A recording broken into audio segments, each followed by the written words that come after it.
What? Bang! Yeah, 713, don't step in this league, throwing rocks at the backboard. Living our dream, better dribble to the three, take the shot, here a cash drawer.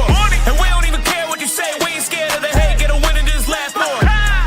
Stand in the paint, better clear out the way, hit the court with the black force energy. Every single week on a killing spree, you kidding me? You talk about winning with the epitome, you better be talking with peace and we locking the key on them. Know that it's rocking with Ryan and Dante, the drip guy, we beyond the gossip, the topics we talk on a pop and we conquering the obstacles that we cross as a team. Shot from the seats, we the Rockets like Elon.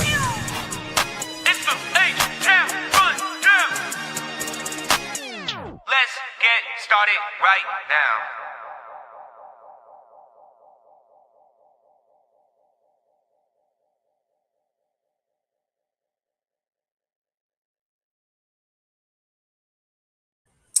Interesting.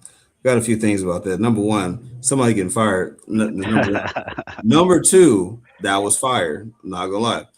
Number three, welcome to the special combine edition of the H-Town Rundown.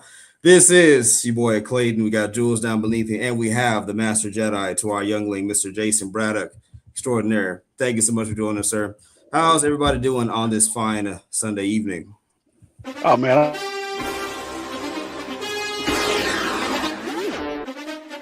Combustion. Whoa, whoa, whoa, whoa, whoa, whoa, whoa, whoa. They're running the game with my team making plays. Talking 80, my G's, 100 jewels in this place. Surrounded by dogs, keep the quarterback safe. I'm the one with the plans, they gon' do what I say. The game is not over, we don't celebrate in the end zone. We don't got no time in the wait. H-Town run down, we don't premeditate. We just go and get to it, we got them on skates. If the game going to overtime, kicking the overdrive, we gon' be first at the finish line. Play looking full, but I finish mine. Can I get second? We gon' line up like it's dinner time. We put in work till we get us a ring. Super Bowl season, we running the scene. H-Town the home of the realest that breathe. Keep your face down when you talk to the king.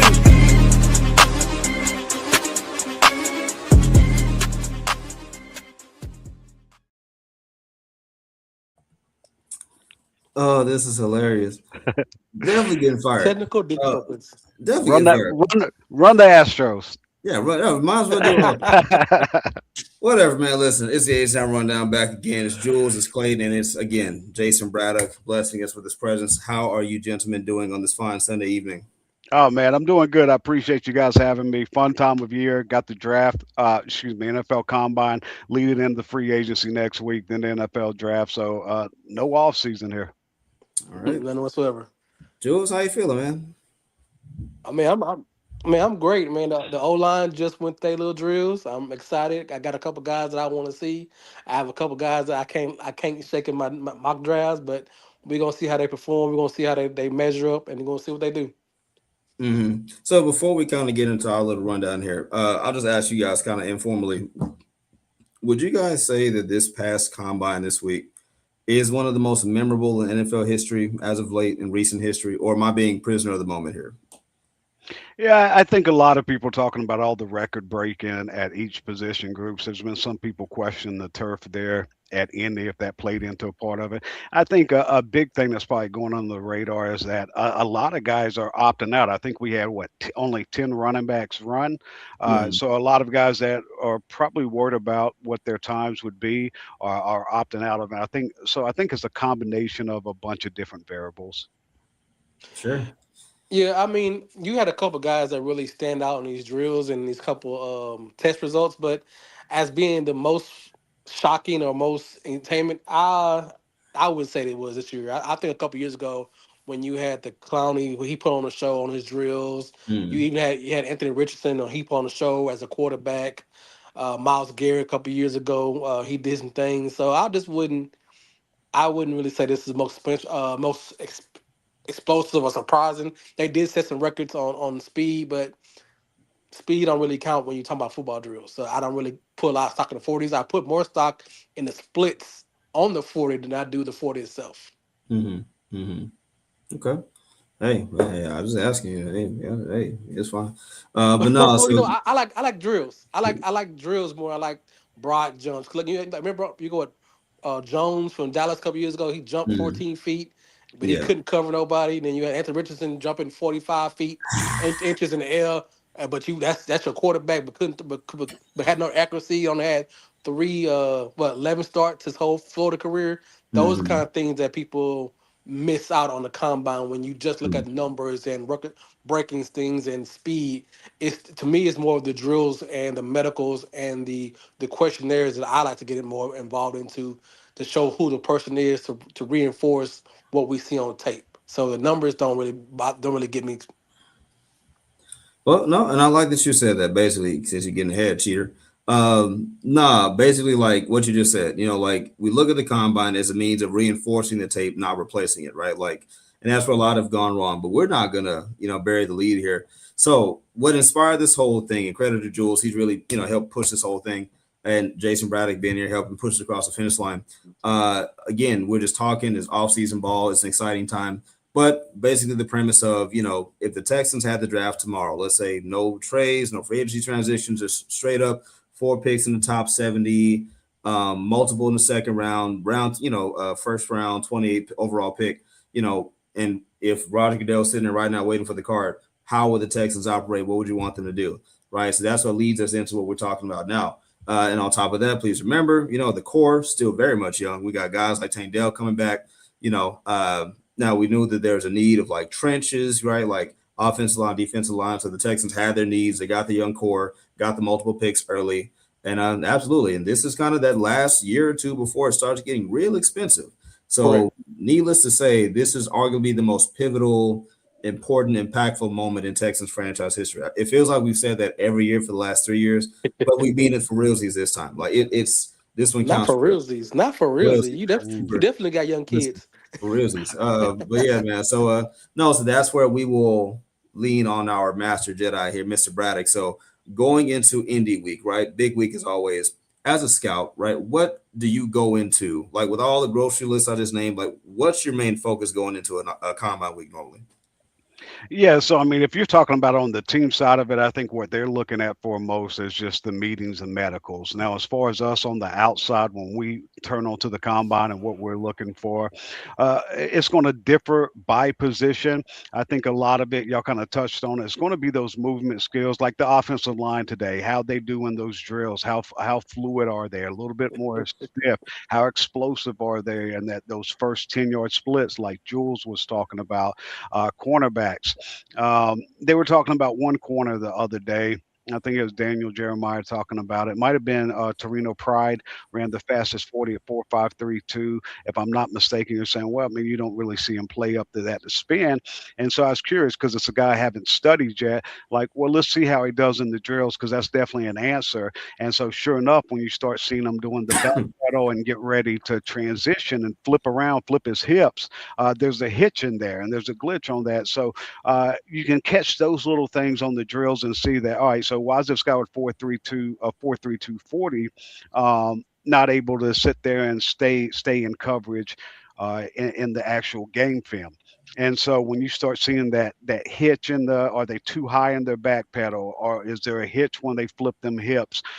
You can start picking up on those things. And then again, like y'all were both mentioning, Clay, you talked about always going back to the film. And so this is part of the process, the combine, the pro days, all of this is part of the formula. So you've got this calculation, and you remember in school, so in college, you've got all this, and it's like this is 80% of the test. That's Mm. your film. The film's going to be 80% of your test. Well, all this other stuff factors into the equation, but film is king. So if there is something that you see at a pro day or the combine, a guy looks faster or slower than you thought. If his footwork's a little bit more sloppy, if it's not as fluid, then it should always not change your opinion, but send you back to the film to figure out what you may be missing. Right. Mm. And like so Mm. for me, for an example, would be Banks from Florida. Everybody was kind of wild on how fast he ran his drills. It really wasn't, and they got to his production. It was because Muscle was hurt his most of his career, college career. So they try to figure out where he came from. He's always been that dog. He has that genetic from his grandfather Carl Bankston, the New York Giants legend, but he just couldn't stay healthy. So when people say he's jumping off the board, it's just because they don't understand that he was hurt for most of his college career at Florida and where he came from earlier. No, it's an excellent point. You watch him, and I always look back because history repeats itself, not only in football in the draft and all of that, but just in the world in general. So you start looking at what guys do, and you try to look for that historical guy that kind of measured up and how the career played out.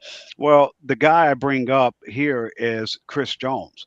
Chris Mm, Jones kind of has that similar body build style of a Caleb Banks, and people like, oh, he's not Chris Jones and all that. Well, go back and look at it because Chris Jones didn't go into the second round, pick 37. And so, hmm funny enough, the Texans pick at 38. You'd love to get Caleb Banks there, but I think he's a top half of the first round guy Mhm. in Caleb Banks. And we'll get more into that as the show goes along.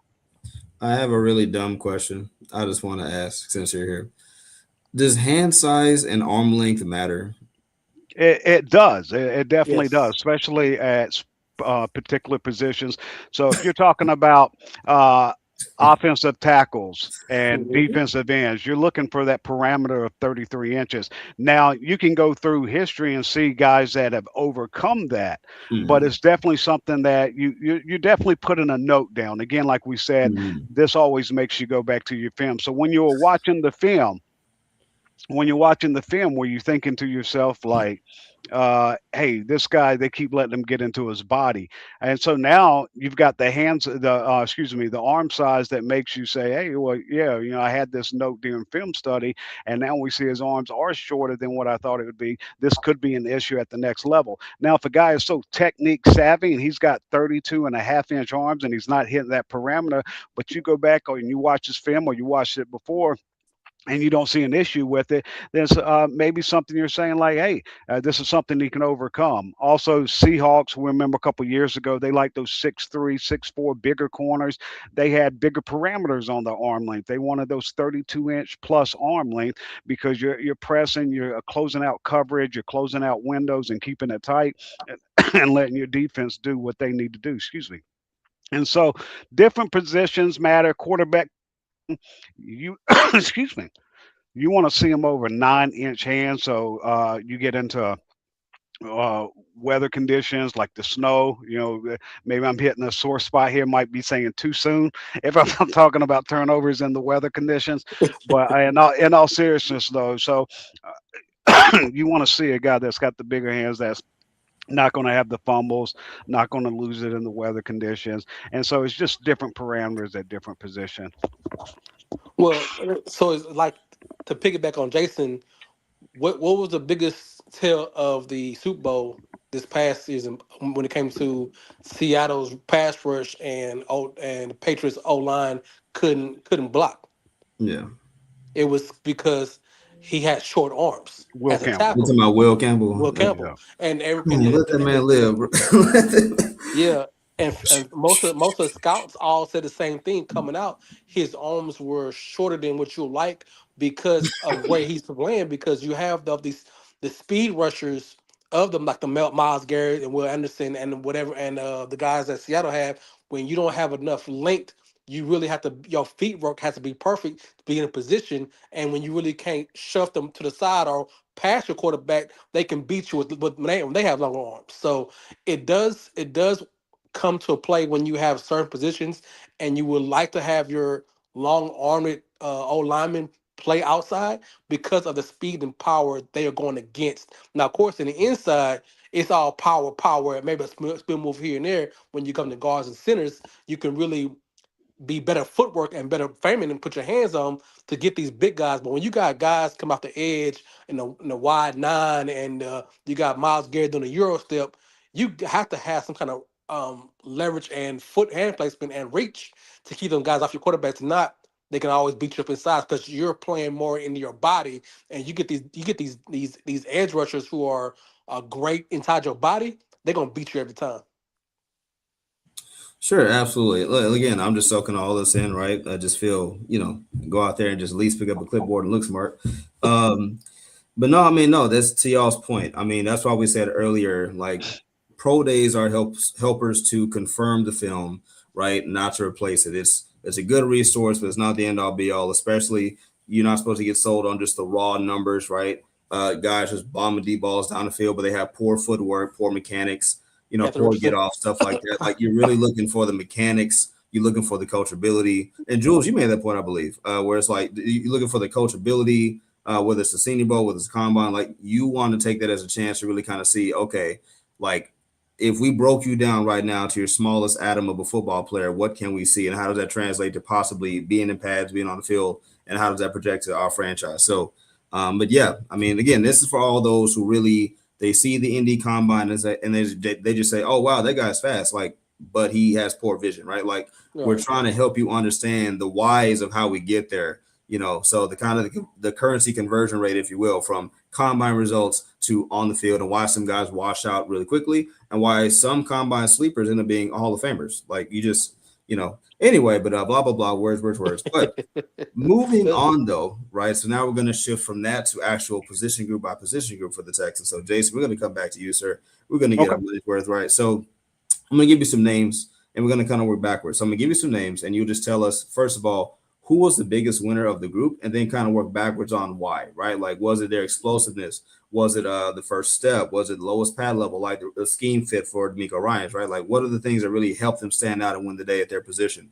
So starting at D tackle, right? Okay. Now, side note for a second, a lot of people find this to be controversial to even discuss, not in general, but it's a lot of people who like, if the Texans went D tackle, let's say with pick number 28, they lose their mind, right? Like, so we can get on all that later, but we're just going to talk about it, right? So at D tackle, names we got to focus. We got Banks, of course. We got Woods. We got McDonald. We got Hunter. And we got Miller. All right. So Braddock, I'll ask you this: who won the day for their group and why? I would say Caleb Banks. You're seeing him show up. I think it was like a 32-inch vertical. It's just a physical beast. Again, I think NFL teams also have in the back of their mind, like, listen, Chris Jones, he didn't have a great day. And I'll tie in Chris Jones' poor combine to Lee Hunter as well here in a second when we start talking about the vertical.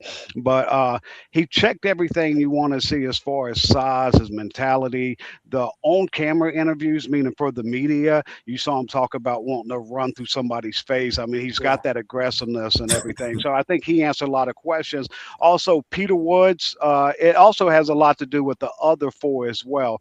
Peter Woods didn't participate in the drills. I don't think he ran either. And he came in with short arms. We were just talking about arm length. I think he came in with like 31, maybe even under 31 and a half inches, somewhere around there. Without him participating, without the arm length being where he wants to be, and he also came in sub 300 pounds, which I think surprised some people as well. Because Yeah, if he you did. go back and look at his 2024 film, he was about 20 plus pounds heavier. I would say probably played around 320 in 2024. I actually like the bigger version of him. Mhm. He didn't lose a lot of movement skills, so I wouldn't panic on Peter Woods. It's a Peter Woods. If somebody else does, and I think that could play into the Texans' favor because this isn't a guy that should be available at 28. But I think when he goes through his pro day, dropping that weight to 298, I think a lot of that. Not only did he do it for the 2025 season, but I think he may have lost a little bit more for these drills to have the time and everything where he wants it at.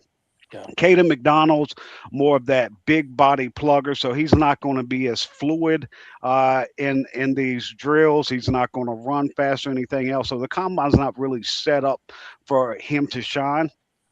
Kristen Miller, he's one of those guys I think just might not have the greatest test and everything. He just shows up and gets the work done. I think that's probably the Texans' most feasible defensive tackle out of these top five that they can get probably at 38 if he's able to make it there. We can get into that a little bit later as well. The other one, Lee Hunter. A lot of people saying his stock has dropped because it was a bad vertical. He 21 and a half inches. So definitely, he's a bigger body guy. I think he's also top heavy as well. Yeah, So I he don't is. think you're going to get that type of vertical explosion and everything else. But they're talking about people dropping him. He's going to fall down the draft. That's the best thing that could happen for the Texans. If that guy shouldn't leave the first round, but if he's able to fall to 38, that's a D'Amico guy through and through. And I think any of these five guys make sense. Caden McDonald is not the scheme fit that the other four are. Just because D'Amico's had those run pluggers like Mhm. Foley, Fedakasu, and so he could choose that type of guy, and he'd be dominant at it. But I think he wants one of those other four that would be the penetrating type. And so if we're talking about that vertical of 21 and a half inches, while it's not what you want to see, again, I told you I'd go back to Chris Jones. That bad combine he had back in the day, excuse me, Well, was a 24 and a half inch vertical. For Chris Jones, we're talking about one of the most dominant, physically dominant defensive tackles in the NFL, 30 million plus per year type of guy.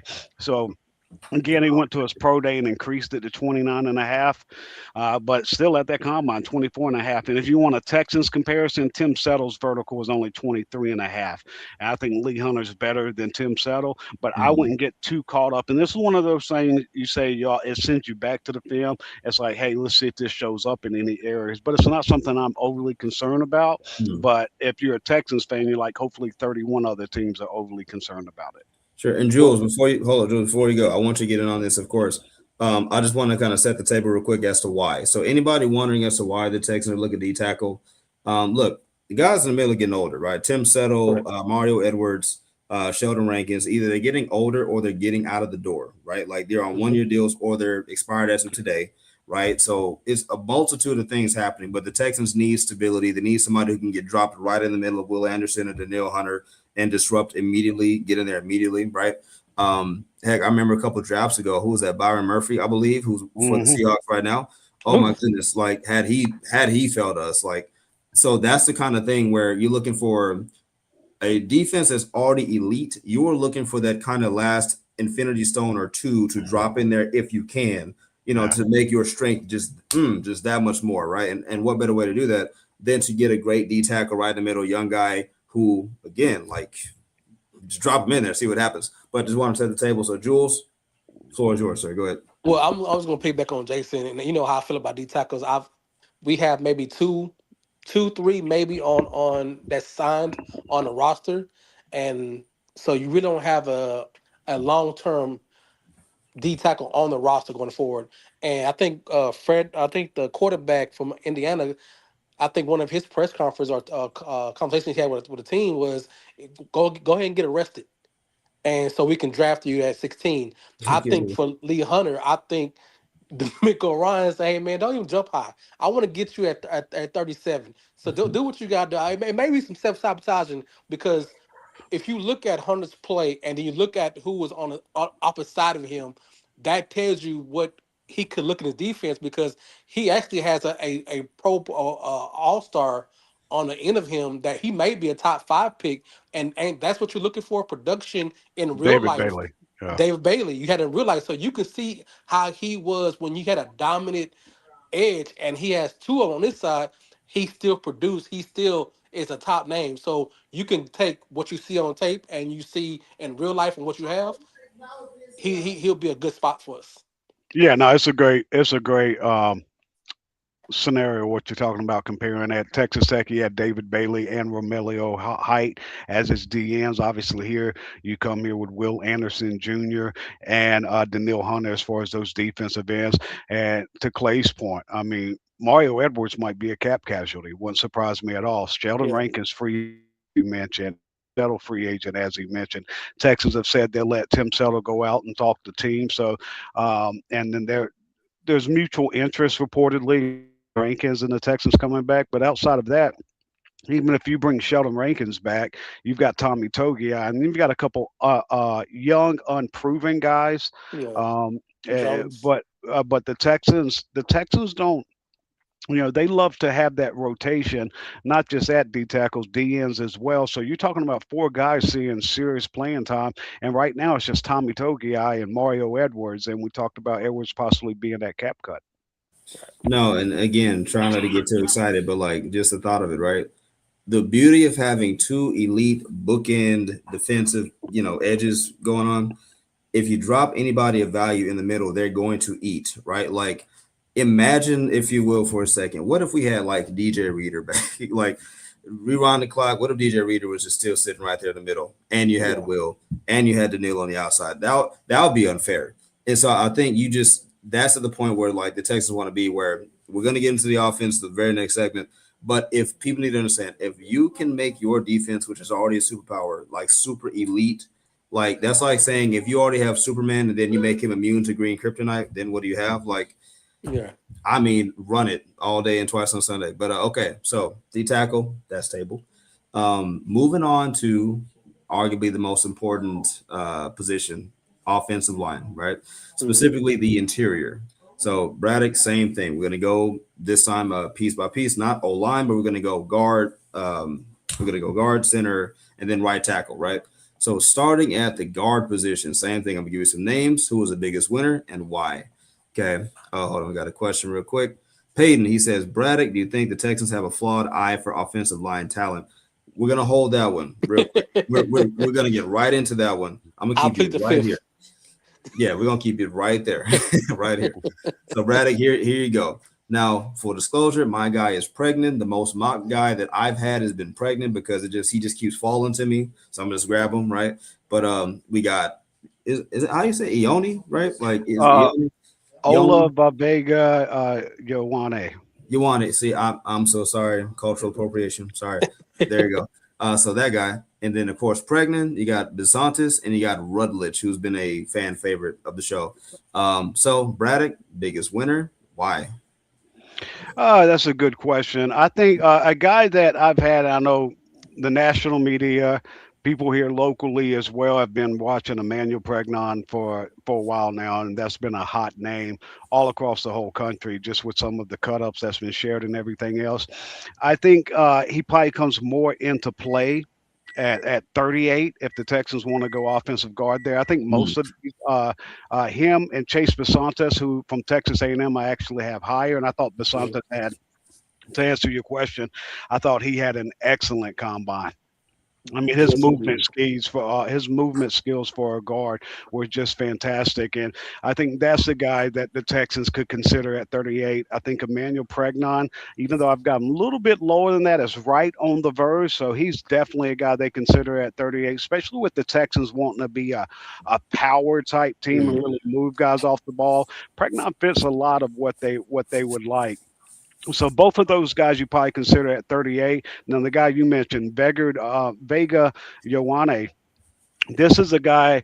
He's the best pure guard, and what I mean by that, we're not talking about maybe Spencer Fano moving from tackle to guard, or any other transition player moving from the outside to the inside at the next level. We're just talking about a pure guard, played guard in college, going to be guard in the pro. It's Vega Ioane.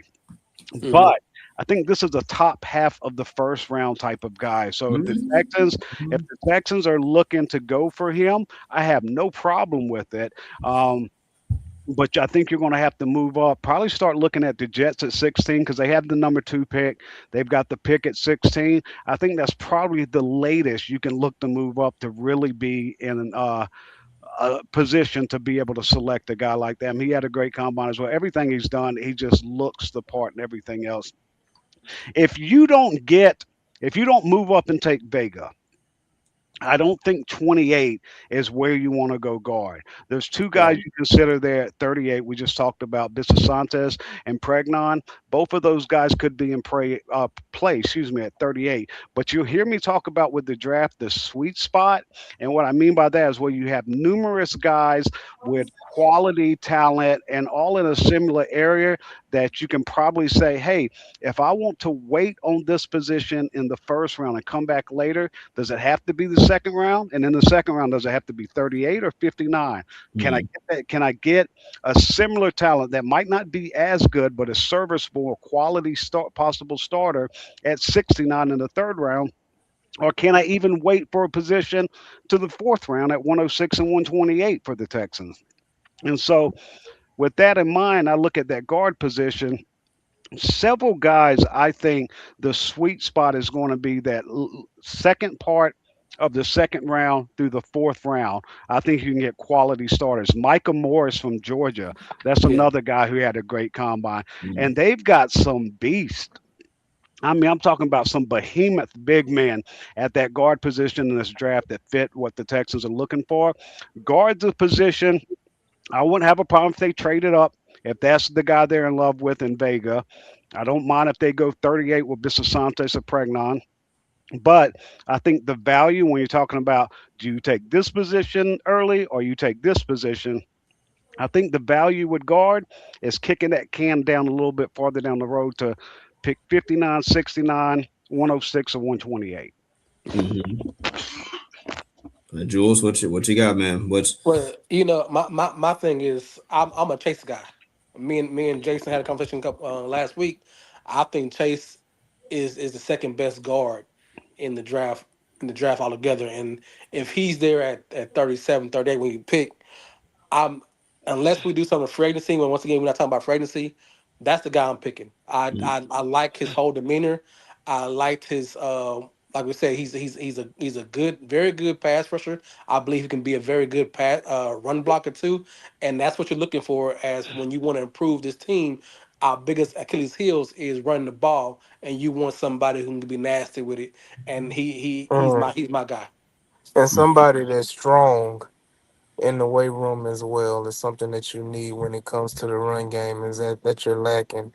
And let me know if y'all can hear me fine. yeah? Yeah, we hear you as you butt in my conversation. Yeah, I surely did because I tuned in originally at 7 o'clock and I see Rockets playing, so I'm assuming this was the Rockets podcast, but that's neither here nor there. But we could Listen, we already continue the fired the conversation. intern. We fired that intern. He's gone Yeah, now. He's but why he's but okay. hold on, Let's go. but if we can kick, like Jason said, kick that guard down the road, Rutgers is not a bad spot. Maybe the top 30 round pick. I'll Dunker, be mad at you. Yeah, Morris. I mean, when you once you start getting that back half of the second round all the way through that fourth round, I yeah, think you can get quality guards at that guard position. Tackle, and I know we're going to get to that in a second, but hmm I think tackle is that position. There's a reason you need to go early. yeah. And so I'll save that a little bit for a second when we get to tackles, though. I know you want to talk about centers before that, Clay. No, absolutely. I mean, listen, Real quick, are we still talking about guards? yeah. Okay. Did I didn't hear the take about Pregnon, but me personally, I'm tired of seeing everybody fall in love with him, and I just don't think that he's that type of guy. I just want to hear Jason's thoughts again on Pregnon. You're preaching to the choir, AD. That's I said that I view him more as a guy through that pick 40 through 60 range. I know a lot of people were putting him in the first round. Some people still put him in the first round, and it seemed like every mock coming out of Houston had him going no Yeah. later than 38 to the Yeah. Texans. hmm And I think at 38, it's not a tremendous reach because he is a physical guy, kind of plays to what the Texans do. But you're talking about a guy that was in college for 6 years at three different schools, so he's a bit older. I didn't see his date of birth, but I imagine he's at least 24, possibly going to be 25 going into this year. So by the time he gets to that second contract, you're talking about a guy close to 30 years old going into a second contract. Also, you have to wonder if you've been in college for 6 years at three different schools, Yeah, have you already reached your ceiling? And Mm. if not, how far are you from Mm. that ceiling? As opposed to a guy that you get, 2 to 3 years younger than you, that still has upside and also has those couple extra years of production you're going to get from him as well too. So Pregnon's not a guy. I know a lot of people would love to have at 38. I haven't hmm mocked him to the Texans in any of the thousands of mocks I've done in this offseason. And the reason I do a lot of mocks is I don't share most of them, but you don't want to just go solely off your opinion because hmm there's 32 teams. Some of them are like any other job. Some of them are really great, some are really bad at what they do, and some people are there in the middle. Everybody is, beauty's in the eye of the beholder. So everybody's going to have a different grade, and that's why they say it only takes one to fall in love with somebody. So it wouldn't shock me if Pregnon goes into the top 40, especially because of how thin guard is. There's Yeah. probably only one guard going in the first round. So if a team there in the back part of the first round saying, no, I want a guard and I want a physical guard, then maybe Pregnon sneaks in. But to AD's point, I think he's more of a guy that I would value between the 40th and 60th pick, but I don't think he makes it there. Mm. yeah. I ain't taking shots. Pregnon, you hear that, right?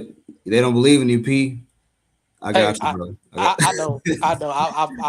I'm on the side with everybody else. I don't see the value of him being so high.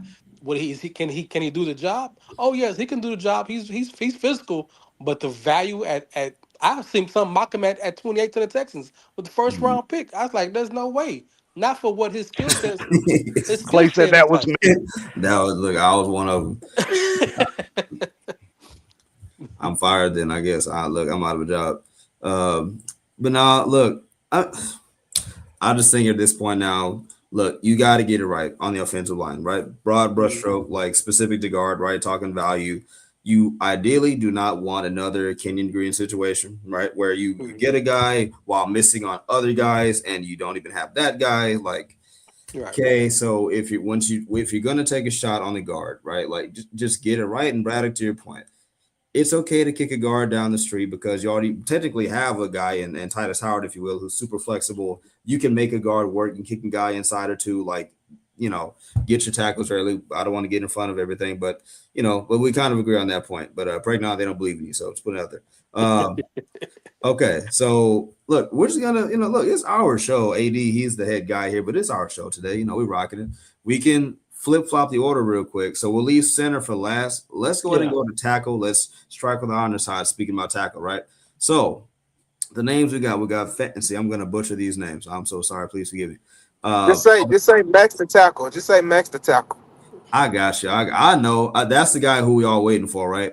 But he That's got got 80 Fano. weight. That's 80 weight on. Oh, absolutely. Yeah, you got Fano, Freeling, Lomu, Proctor, Miller, and of course Ahina Core, right? So same thing. Who won the day? Who was your star? Most disappointing? Just take it from there. So Braddock, we'll listen to you first. Yeah. So as far as that tackle position, I think not only people say, well, it's Titus guard, Titus a right tackle. Well, one of the biggest values in Titus is his versatility, and so Yeah, there's a prospect I'll talk about in a second that having a guy like Titus on the team gives more versatility to that pick and to that player. Now, I think Spencer Fano, his movement skills were excellent at the combine. I mean, he looked fantastic. I'm not talking about just running straight line, 10-yard splits. mhm. I'm just talking about the drills and how fluid he was, typewriter type feet, just like, click, click, click. I mean, just right along the line there. But I think you do have legitimate concerns about that arm length at just over 32 inches. And so maybe he does have to move at guard. And then they also had him take some reps at center at the practice as well, too. They So did.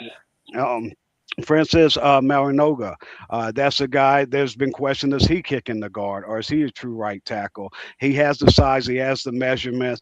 I'm not sure about the movement skills. It'll kind of depend on what a team needs from them, but tackle's the more valuable position, so I'm sure they'll try him there at first. After those first two, what most people have the consensus.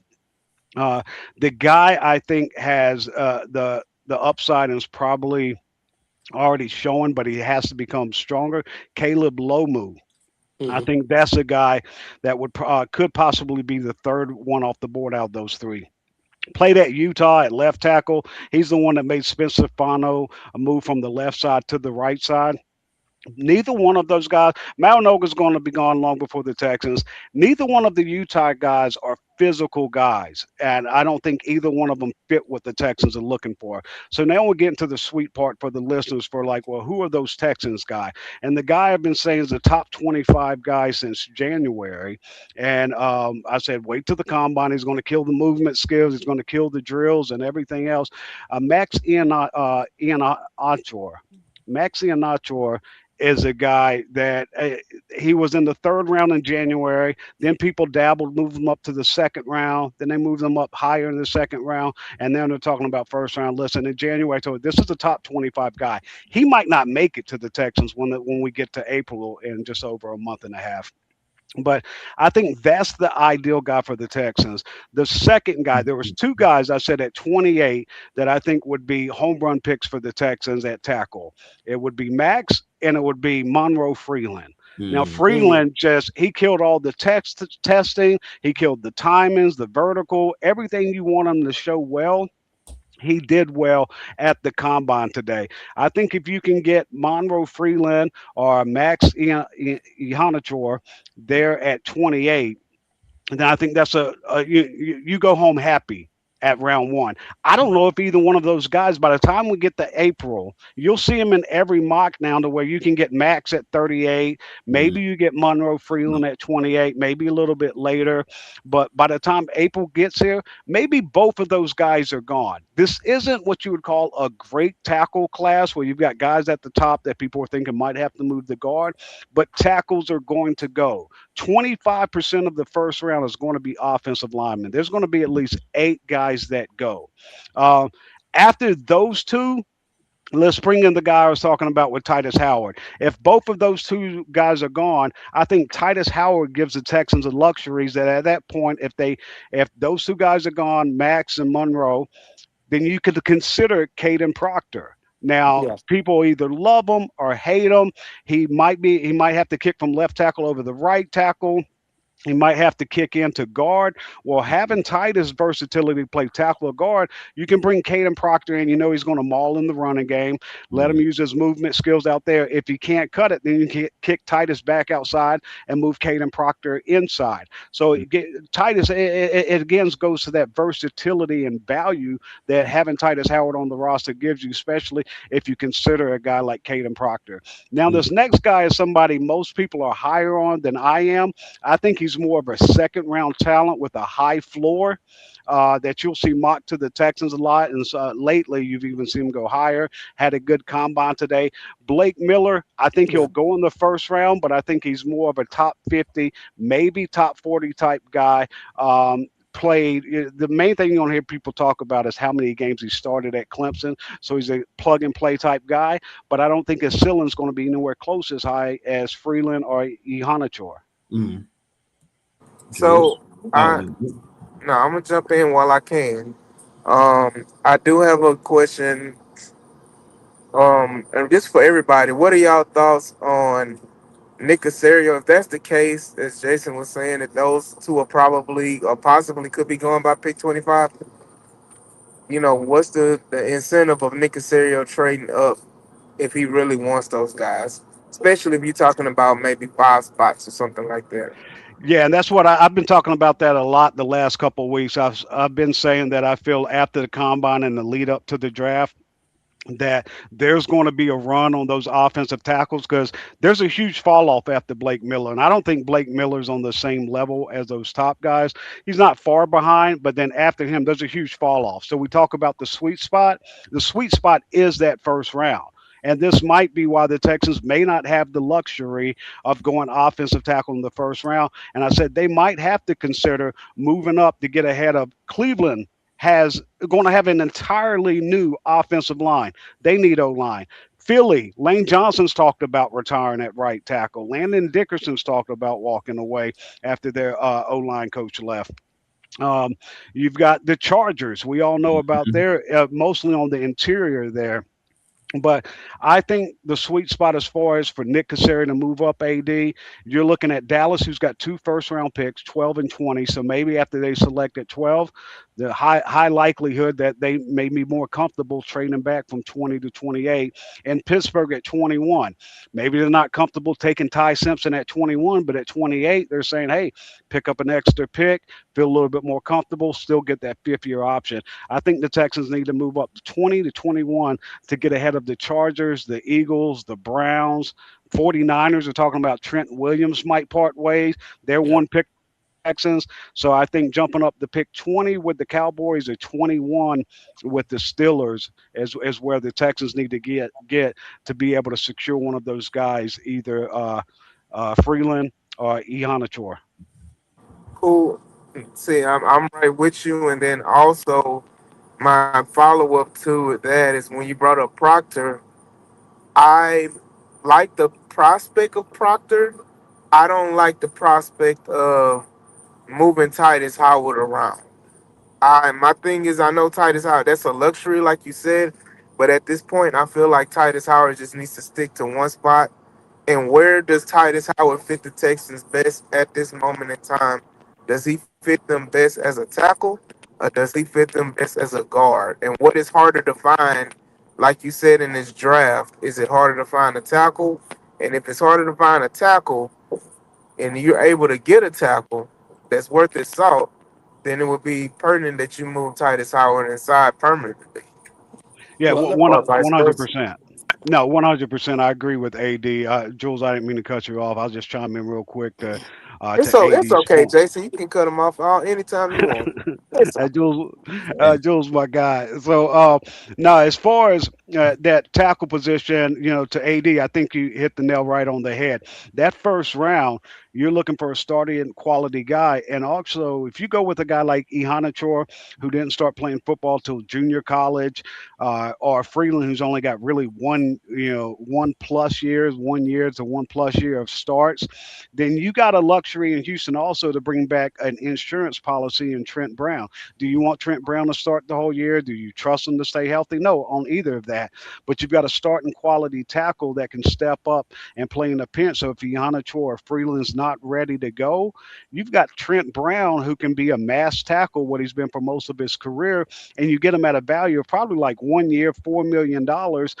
So if there's some struggles there from your rookie at right tackle, you can plug Trent Brown in. If he goes down, then the rookie steps back up. And then you also have Blake Fisher as even deeper insurance. Now, that guard position, Titus Howard, I don't think he's a mauler. So people like, is he better at tackle or guard? He can get it done in pass pro in both of them. He's not a mauler, but he's not going to be a mauler at right tackle or left guard. That being said, to AD's point, it's going to be harder to find top end guard talent unless you trade up for Vega or if you stay at 38 and take Bisantes or Pregnon.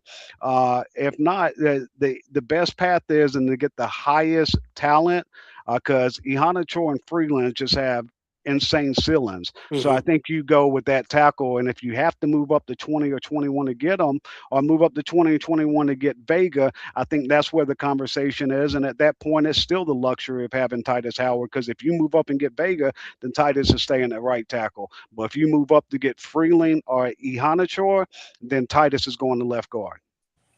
Yeah, and that was my point of if we just not doing any trades or anything like that, we're just gonna let the board fall where it's at.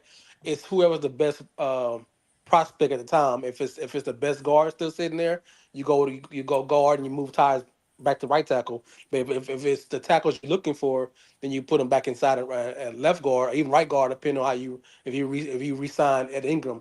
It's how the board falls to you. But to Jason's point, if you want to be in a position of power, you trade up to is how you can get to. That way you can decide what you want and what you want how to do.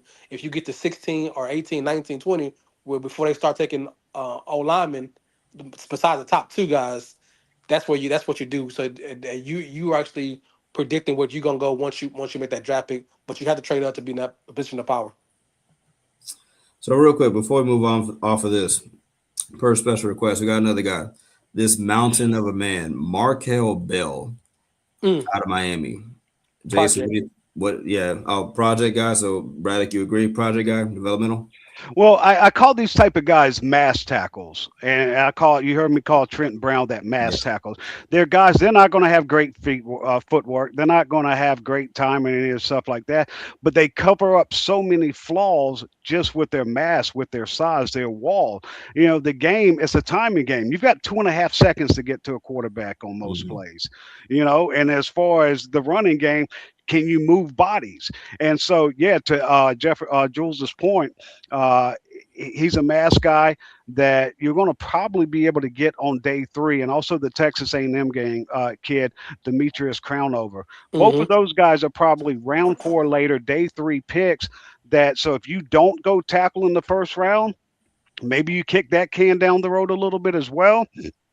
You could possibly come back with one of your 4th round picks and take one of those mass tackles to be that next Trent Brown. All right, good deal.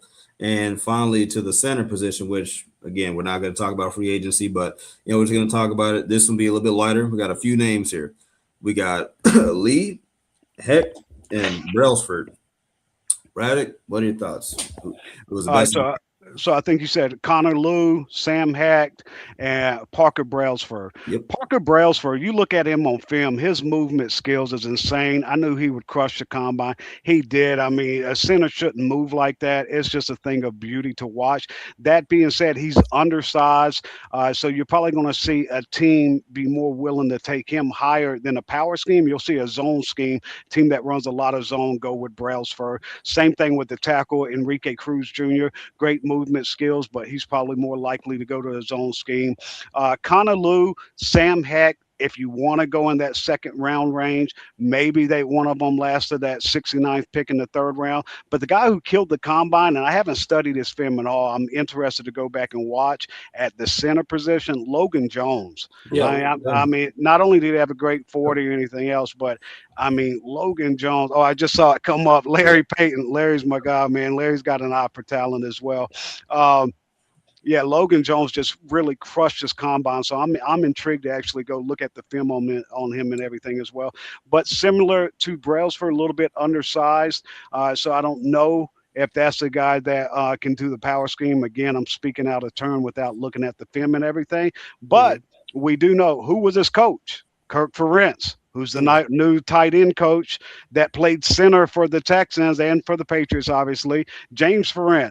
So he's got his dad to lean on and all that. No one's going to know better in the NFL if Logan Jones can play center for the Texans in a power and a gap scheme than James Ferentz, with him being familiar with the Ira program, with his dad being the head coach there, and James Ferentz playing that center position himself in the NFL. And the crazy thing about it, he's one of a few people that actually did every drill in at the combine. Crushed it. He ran a 4.9. His split was 1.75. 32 inches. He broad jumped 9.2. His three cone was 7.46, is really good for his movement, and his 20-yard shuttle was 4 inches 4 seconds point 59. Yeah, he crushed it. I mean, he didn't look like a center out there moving. The A&M kid, for those A&M fans that might be listening, anything, Trayzon, Goddard. A&M basically had the whole line there, but Trayzon Zoom the third, Mhm. man, his movement skills. I know they mentioned on the broadcast he had played some tackle there, so it makes sense. But his movement skills for a guy that's probably going to move in the center surprised me as well too. All right. So Jason, we listed. Everybody thinks the O line is the most pressing issue that we have, not think or passionate about. If all if all positions are on the draft board right now, and we don't do free agency like we talked about, we don't do trade up at 28. Who's that one guy that you would trade at what you would draft at 28 if everybody's on the board for you? Yeah, I haven't hid my feelings on this. I've been pretty vocal for him for about a month and a half. Feet, I'm like Rex Ryan, like with feet porn. Fast feet for a tackle for me, man. It just gets me fired up and everything else. And then when I found out his backstory and everything else, I've been buying all the stock I could on Maxi Hanachor. Okay. If he's there at 28, I don't even blink an eye.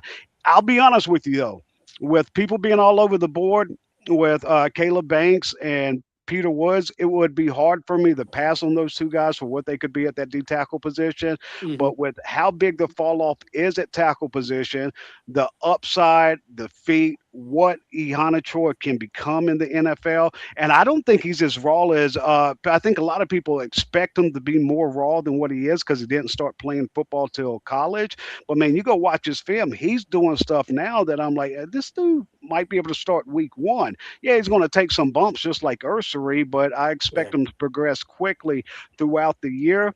Ihanator, if I had to pick today and bet on what the pick was, for me, it'd be Max Ihanator. Okay. And of course, when with Ursary being that pick that everybody fell in love with and was kind of surprised last year and how well he developed faster than even if I ain't gonna lie to you, faster than I thought he would develop. There, you can see the links between him and Max. Yeah, absolutely. If you're buying into Cole Popovich, like developing the offensive line, and we saw the growth with Ursery, and so if you're really buying into Cole Popovich, then there's really no reason you should be questioning Freeland or Ihanacho because you've got Cole Popovich here. You like what you've seen from them in small sample sizes, and you're buying that Popovich is going to be able to maximize his potential or their potential and get them to that ceiling. So again, I think there's conversations that could be had if a Caleb Banks or a Peter Woods is there. Hmm. They would be great to put on the interior, and you're so thin at that D tackle position with a four-man rotation being heavily involved at D tackle. Also, a guy that just really crushed the combine, everything I've been high on throughout this process. People have had him in this late second round. I'm like, this guy's not getting out the first, might not get out the top 20. The safety, Dylan Thieneman. Yeah. Uh, I think it's a luxury pick you can't do, but I'd have such a hard time passing on Thieneman at 28.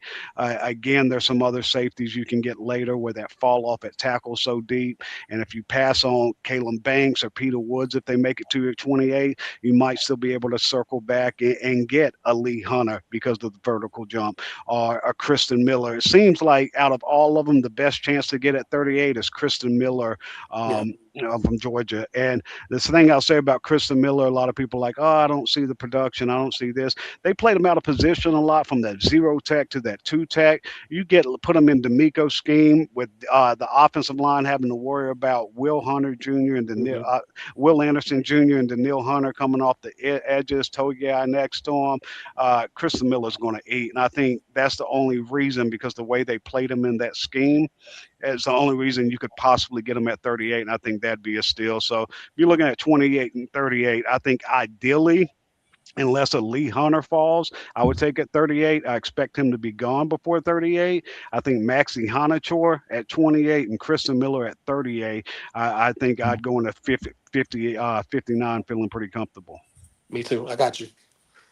Yeah, this is shaping up to be one of those like Jules said, a lot of options. Some faction of the fan base is going to be disappointed regardless. So you might as well take the best guy you can. If it's Max, hey, awesome. I'll be happy for you guys. They still don't believe in you, pregnant. But anyway, moving on. All right. So look, Hold this, on. What you're not about to do is talk crap about Max the tackle like that and pump up Pregnon. who talking No, crap? we're not about to I'm do that. I'm hyping up Pregnon. I'm saying like, all right, cool. At the expense Pregnon. of Max the tackle. No, I didn't. We just spent the whole 20 minutes praising Max. Like we spent 20 Right. minutes. Like I just said, they don't believe in you, P. That's all I said. No Max the tackle slander on the H-Town rundown. All Man, right. Let's. listen, look, I'll be a fan.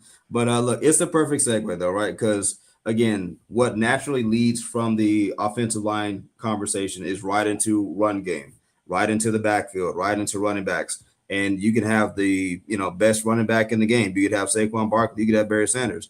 But if your line is sorry, it's sorry. But that's why it's the perfect segue. So going into that, we got four guys who we focus on, right?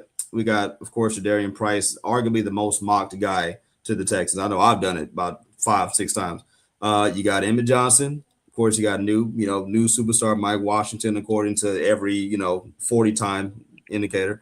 And then, of course, you got Nick Singleton out of Penn State. So once again, Braddock, the floor is yours. Who won the day? Who's your main focus? I mean, you're looking at pass protection, you're looking at physicality, you're looking at splits, decisiveness. Who caught your eye the most and why?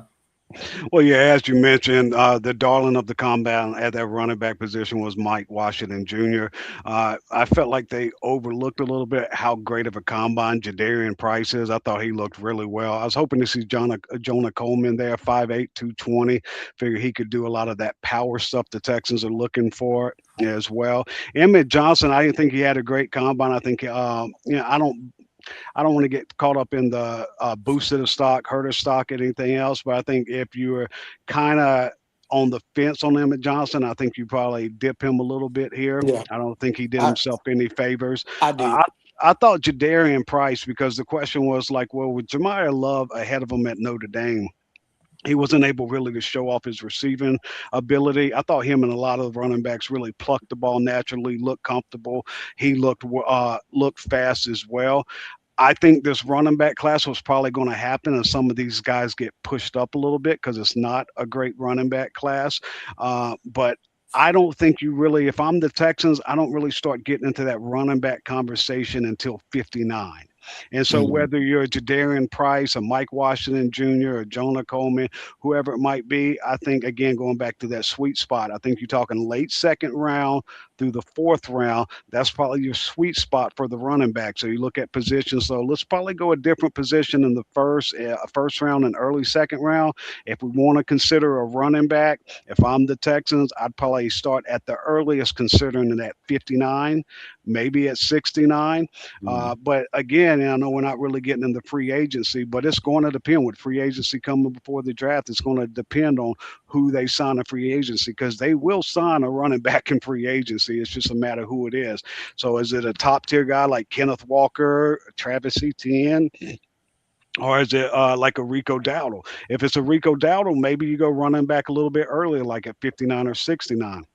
If it's Kenneth Walker or Travis Etienne and you're paying out those big bucks on the APY, the average per year of the contract, then you probably wait till a fourth round or something Yeah. like that. And then once you get in that fourth round, I like adding a home run addition like a Damon Claiborne. Think he's really gone under the radar, had a 4.37 40. You watch his film, he looks like a 4.3 guy, home run ability. So to have Woody Marks, whoever that guy is, you sign a free agency, Damon Claiborne and Jawar Jordan, I think that's a great stable of backs that blends together well with power, speed, and then that just right porridge in the middle.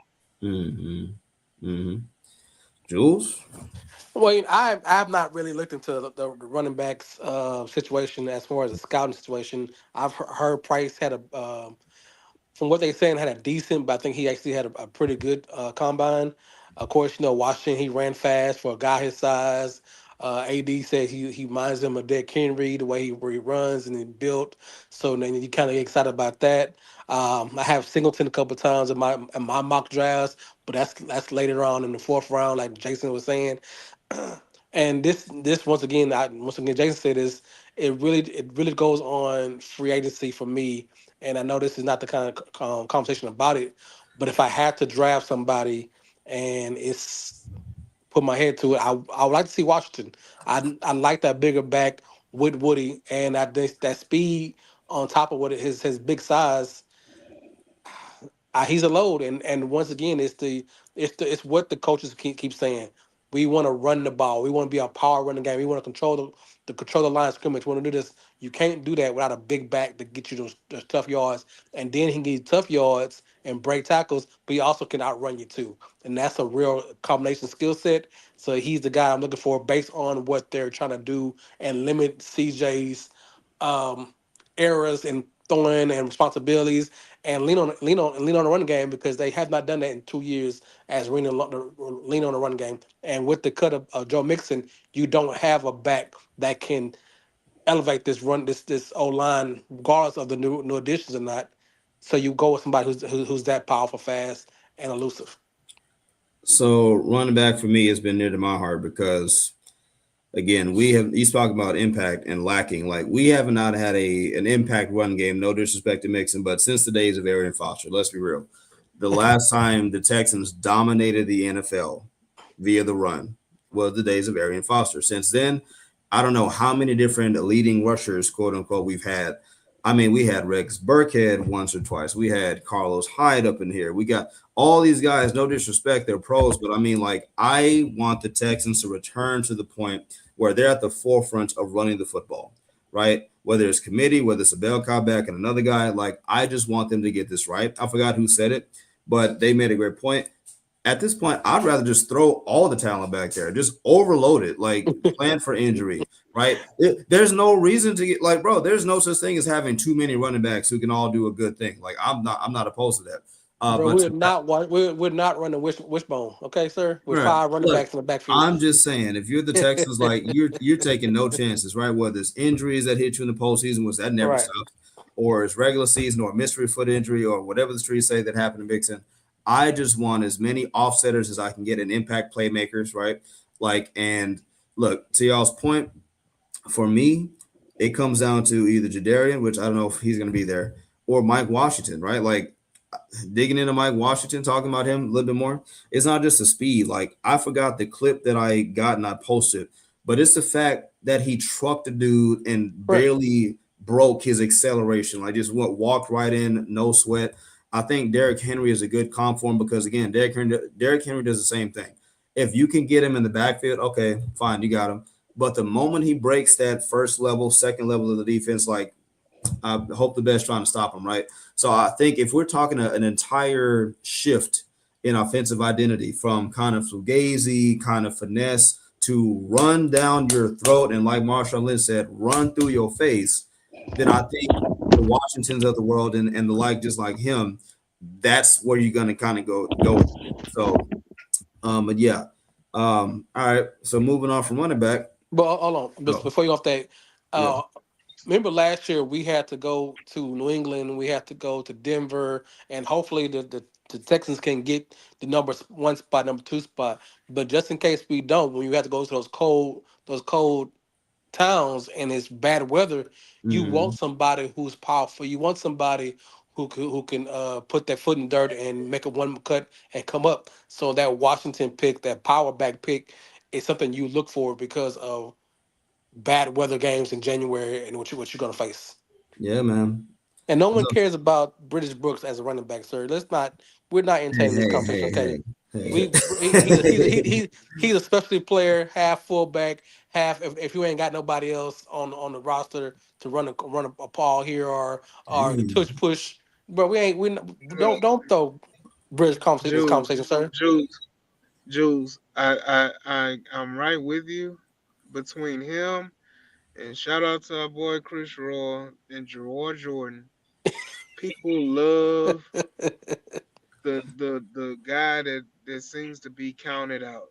They want to Yeah, see this guy succeed because they love the story of the guy undrafted or late round pick making his name and making an imprint in the NFL as a reliable player. Jawar Jordan and doggone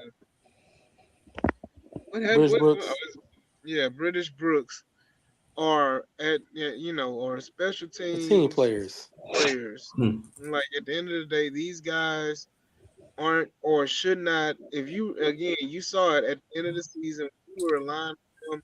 Things were bad.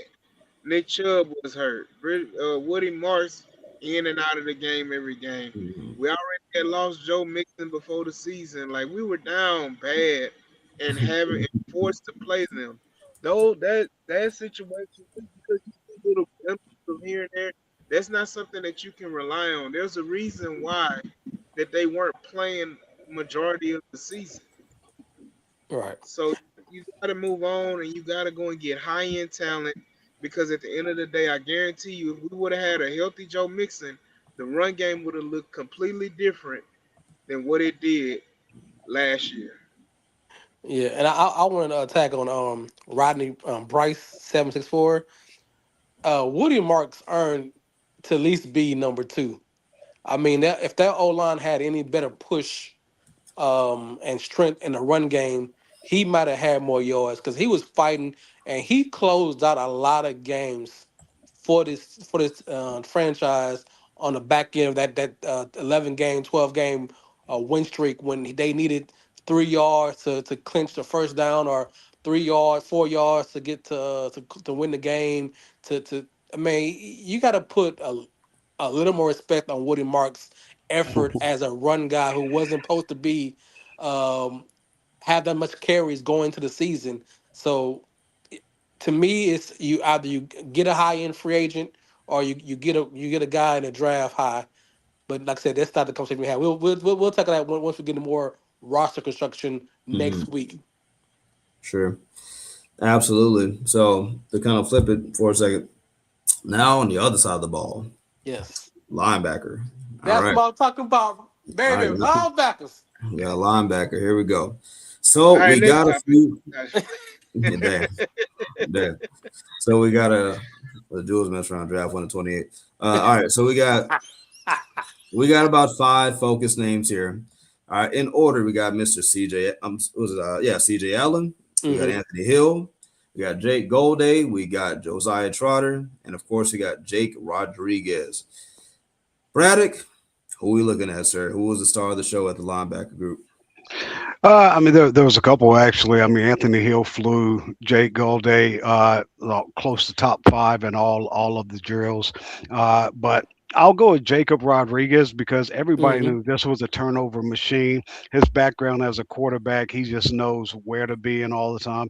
The biggest question is like, well, how fast is he? A lot of people just continue to question that. I mean, he checked every single one of those boxes, and so now you marry that up with the film, and you really like this prospect. So where you might have thought you could have got him on in the third round, Hmm. maybe now you're looking at the back end of the second round to a place where you're going to have to go up and get him. Now, out of this group, the guy that I've been high on the entire time, and I think he ran a 4.62, which at 6'5", 240 pounds isn't bad. I still think he plays faster than that on film, and I just imagine him in a swarm mentality on this Texans defense behind that D line. Jake Galday, I Yeah. just think that guy is a complete stud. And the only question I have is if he can make it to 59, because I think you do need to focus on D tackle there at 38, and I think at 28 we covered that in detail. I think you go offensive tackle there. At 59, a lot of it's going to be this is kind of like a no man's land when I've been doing a lot of these different mock drafts through different Hmm. sites because everybody's got different rankings. But on each site, once you get to 59, there's not really a great tier of guys that's sliding out of that top 50 or top talent that you just really like, hey, I've got to take this at 59 or can I wait to 69? That linebacker position, I think pick 59 might be that sweet spot, maybe 69 for that linebacker position. My number one target would be Jake Galday. And if you miss out on that, if you don't make it to 59, then I think Jacob Rodriguez for the Texans could be that pivot point from Jake Galday. Hey, I watched Galladay, and I think he got talent, but the combine did kind of show that he's a little stiff, and he's when he runs kind of up, and I think he did trip one of his drills. Is that something that can be out coached, or with weight training help him be a little better fluid when you talking about because he may replace Toto next year if Toto is a count don't get extension this year, and he's looking to be that inside guy for us. Do you think him being so stiff kind of hurts him a little bit? Yeah, so he went through a position change as well as like we're going to Mhm. talk about a lot of these guys. So going through that position change, I don't think we've seen the finished product Okay. of them. But to have a guy 6'4", 250 that can run side to side and can cover. I Yeah. think Texans fans for the longest time looked at that linebacker position and just been like, why can't they just get a cornerback? A linebacker that is actually quality and coverage. Well, Jay Galladay's got the speed to go sideline to sideline, the size to take on block and shed them, be able to make the tackles in the running game, and then the coverage ability to just be able to run right down the seam with guys and take away those passing lanes as well. So when I look at that and I look at this defense, I'm like, outside of D tackle, where can you really upgrade at? Yeah. That linebacker spot next to Aziz, and then off the obviously the strong safety position. I like what Jaden Reed showed last year, but I Hmm. just don't. With him getting injured on and off and not showing a big enough sample size, I don't think you have the luxury of going into the year with him written in pen. I think you've got him penciled in at that strong safety, but you're going to have to look at some safeties in this class that can compete with him as well. Yeah. Hmm. I was trying to get him. I was trying to get another safety too, but me and AD was talking about how this cat been hurt the whole season off and on, and when it came to playoff time, they pinned him in as a starting guy. So it kind of told me that they really like him. They like the way he practices, the way he takes coaching. He like his size. So that's why I kind of got off of safety on that situation because I think Ray really like Reed more than people think. Probably more than people think would like to it. So I'm not really going safety that high yet either. Well, yeah. So I mean, I think with that safety Hmm. position, the dream, if you had the luxury to go BPA, and I don't think he'll make it to 28, but Dylan Thineman. Yeah. If you ask me who had the best combine, it's Dylan Thineman out of Mhm. everybody. And I'm not talking about just the 4.35 40, Mhm. the way he flies around, the way he times. But when you watch his drills, a safety shouldn't be able to be that fluidity, that quick, play that low. He looked like a top-notch corner doing those DB drills, and this is a safety running 4.35. If you put him in that secondary, and this is fantasy because you have other bigger needs, so you can't Yeah. use your first round pick on it. But just to allow your mind to go there for a second with Stingley, Petrie, Lester, and Kalen Bullock, and you slot Thineman in there with that, those five and that secondary. I mean, that's unlike anything you've seen. Yeah, it would be insane.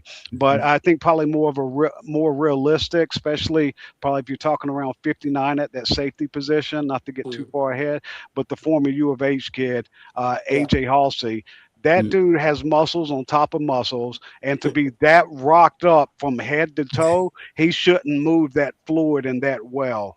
So he really surprised me with how well and how fluid he moved to just be that that yoked up.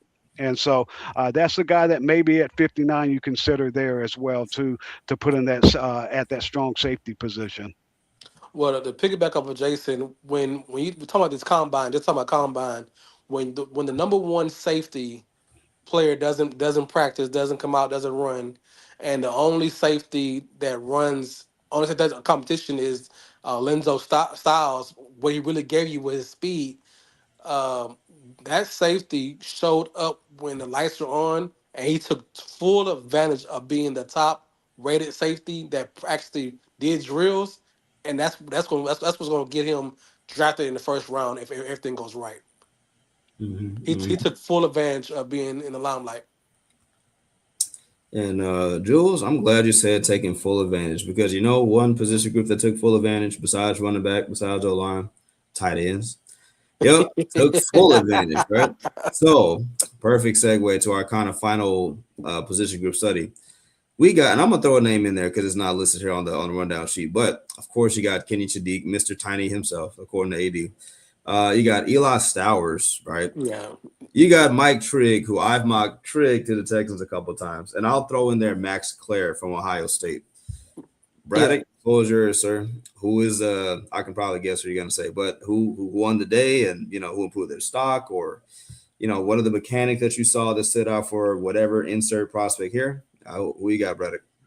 Yeah, I think as far as the tight end position, it's just normally the last couple of years, the tight end position, you've had probably about 19, 20 guys go. Just to speak the depth of quality talent at that position this year, they had 27 tight ends at the combine. So this, again, going back to talking about that sweet spot, that tight end position, I think this is definitely something you want to look at between rounds 3 and 5. So again, when you start talking about like, hey, who did you take at 28, 38, 59, 69, 106, 126? And you start going through it and like, what other positions can we wait on and find talent? I think tight end is definitely one of those positions that you look at and say, hey, we can kind of push this a little bit farther down, maybe wait to even as late as day 3 and still get a quality guy. As far as who lit up the combine, as everyone knew, Kenyon Sadiq really lit it up, Hmm. caught everybody's eyes Say and all who? that. Say it again. Who? Kenyon Sadiq, yeah, he, Oh, he okay. lit up the Okay. combine, did everything Mm, okay. that you wanted to see and all that. That being said, um, Max Clare is a guy that's been mocked a lot in the second round. I don't think he had the day that most people were expecting out of him. Michael Trigg, you talked about, and he's got the movement skills, the size, the measurements, everything you want. But when you go and watch the film, the combat catches where there's just contact, where guys are hitting you at the time you're trying to make the catch, he's not bringing those down. And he's also got that diva quality that's usually safe for the wide Mm, receiver position. Like if you go back and watch LSU, what stood out to me, two talented wide receivers from LSU, Malik Neighbors and Brian Thomas Jr. Yeah. But you watch those two guys on film. You can go watch them now at LSU. And I was scared to death about the diva quality in them because after every pass that wasn't coming their way, even more so Malik Neighbors and Brian Thomas Jr., but he was there as well. I mean, they're pouting, they're throwing the arms up, the body language. Michael Triggs got that same in his game. You go watch the mm, Baylor tape, and when he when he's not getting the ball, he feels he's open. A lot of times he's not open. He doesn't see the coverage coming over the top and all that, but he feels he's over. His body language is poor and everything else. That combined with those close area combat catches where people are bearing down on you, hitting you at the same time you're catching the ball, he doesn't show the strong hands to pull that in. Three guys, Sam Roush, I'll throw him out there first because I know a lot of people fell in love with him at the combine. He's had a good offseason, and this lead up to the draft had a great combine as well. But two other guys that's kind of gone under the radar that I think fit with what the Texans are looking to do: Oscar Delp from Georgia and Mhm. Jack Injuries from Texas. Both of those guys, I think so. Uh, Again, we say beauty's in the eye of the beholder. These tight ends are going to be ranked so drastically different across all 32 boards. I'm Hmm. kind of in the thinking of sit back, wait to no earlier than the third. Fourth might be the perfect middle of the swing, but maybe even the fifth round. Day three is probably where, if I'm the Texans, I'm pulling that trigger on tight end. But third round would be the earliest for me. What about a Tanner I hear you. Koziel from U of H? I mean, as far as the NFL, yes. As far as the Texans, I don't think that's what they're looking for. They're looking. Remember, James Ferentz, former center, Dad Kirk Ferentz, he's coming to that tight end group. They're going to elevate the blocking of that group all the way. Yeah. When you bring a Oh, former center I'm from Iowa into that group, Mhm. I'm looking at in free agency Charlie Kolar as a possibility, and in this draft, there's several guys that can block well and still so give you some receiving. Sam Roush, Jack Injuries, and Oscar Delp. Those are three guys I so like as far as the Jason, Texans. Yeah, you there was one guy that I didn't hear you mention, and that's Nate Brokature from Texas A&M that's a great call. as well. Yeah, and that's He's another one I'd mention. Yeah, AD, that's a great call right there. I think you can get him a little bit later in the draft too, just because of mhm. some people are not looking for that wide tight end. Some people are just looking for that guy. They're not looking for that two-dimensional guy that's going to be a quality blocker. Look at the way the NFL has gone to more 12 personnel, 13 personnel. You're going to need guys that can inline block. And Cade Stover, I thought he would be Mhm. better at it. He hasn't proven to be that guy as an inline blocker. He hasn't proven to be the quality receiver. I thought he Are could healthy. turn. Yeah, are healthy. Great point there. Dalton Schultz getting older. Brevin Jordan's more of that receiving threat, and so they're going to look to add to this group with a guy that can block well and also be a factor in the passing game as well. I'm gonna call it now. I'm gonna call my shot because I look besides running back, tight end. I'm like most excited about. No disrespect to Dalton Schultz. I believe Dalton Schultz already is like your second best tight end of all time. That's just me, just saying. Because I mean, look, some of it about 24-year history, so Very, ain't much very, very going. short list. Yeah, short That's list. what I'm saying. It's like of course, OD the goat, Dalton, then what? James Casey, but I'm calling my shot now. Hold on. He, Pause. You're he, not about ju- to he sit up jumped here to and call He James jumped to James Casey. Casey. Yeah, Look, James Casey. but no, I think the Texans have one shock move in them, and I say that in like the most positive way. I think at the tight end position, I'm gonna call it. I think they're going to get if he's there. Give me Max Clare bars. I think either Max Clare. Now you're talking me out of Michael Trigg, so maybe not Trigg, but I think Claire. I don't want to say Stowers because that sounds like too much of a reach with where they might have to pick him at. But I think a Claire would be who I've seen because I looked at some film on Max Claire.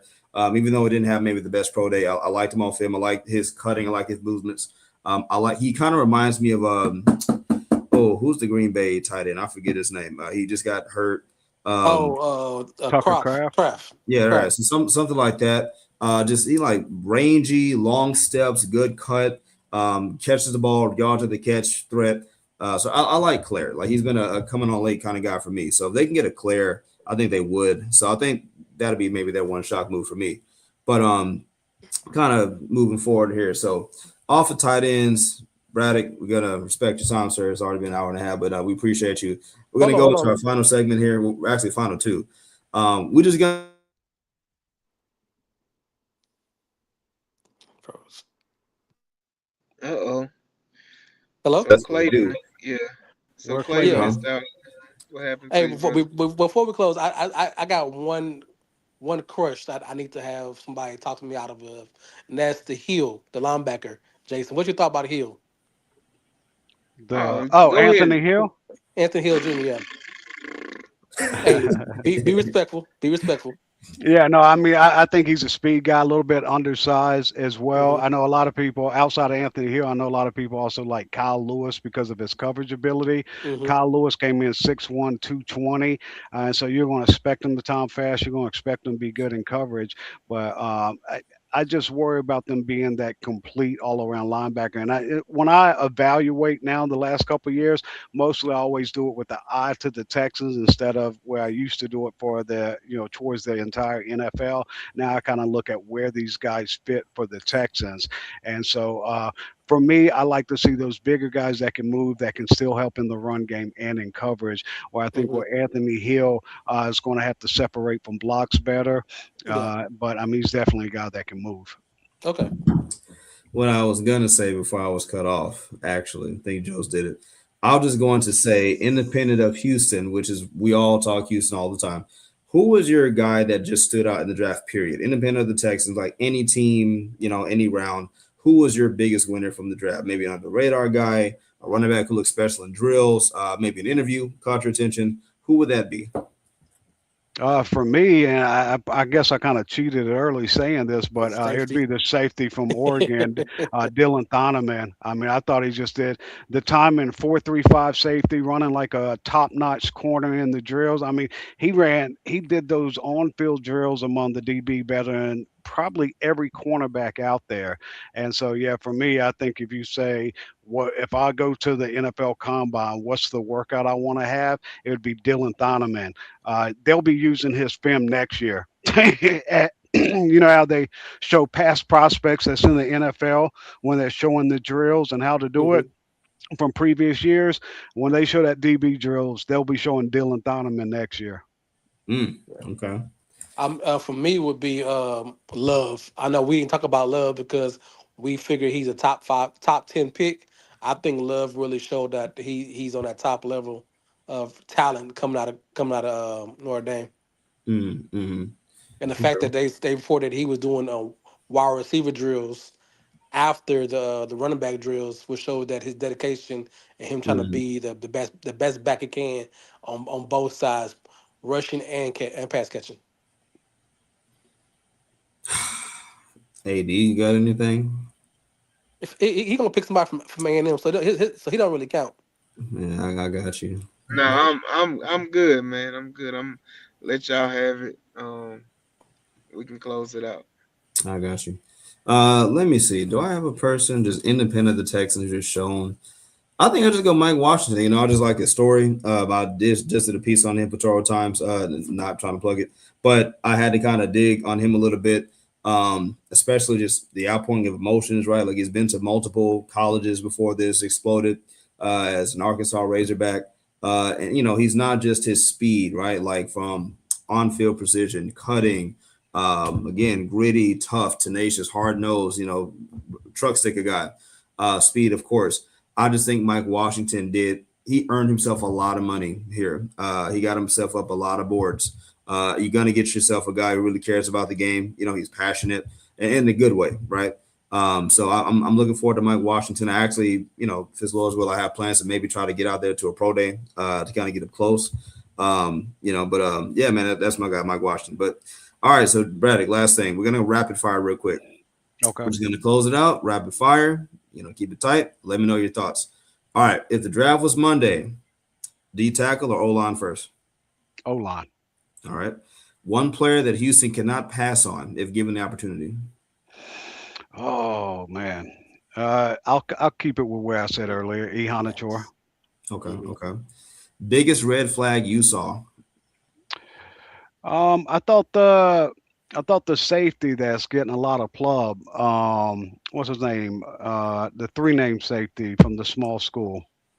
From Toledo. Yeah. What's his name? Emmanuel? Is it Emmanuel? Emmanuel Emmanuel Sutton. Warren. McNeil Sutton. Warren. Yeah. Yeah, So man. when you're at a smaller school, lesser competition, checking all these boxes at the combine and the circuit, all this stuff, pro day is much more important. So I felt like he really disappointed and didn't play to what I thought was on film. And we're not playing the level of competition. I think that will hurt him. I definitely think we'll see Thieneman jump him, and we might see McNeil Warren possibly slide out the first round. Okay, okay, that's a big one. All right, one player that Texans fans are overhyping. This sounds like an AD question, so much so.